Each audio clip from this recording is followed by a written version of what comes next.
नमस्कार, न्यूज अनकटमध्ये आपलं स्वागत. पाहूयात ठळक घडामोडी.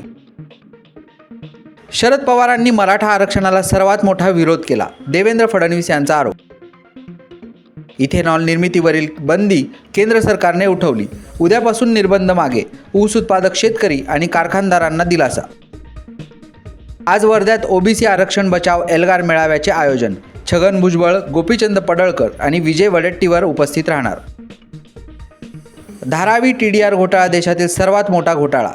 गौतम अडाणी भाजपाचे जावई आहेत का? धारावी प्रकल्पावरून संजय राऊत यांची जोरदार टीका.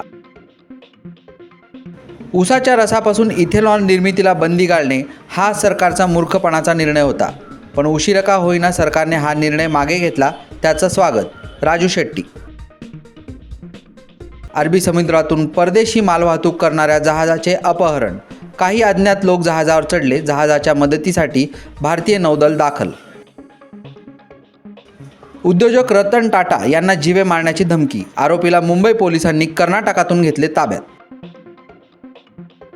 100 कोटी रुपयांच्या पॉन्झी घोटाळ्यात अभिनेता प्रकाश राज यांना क्लीन चिट.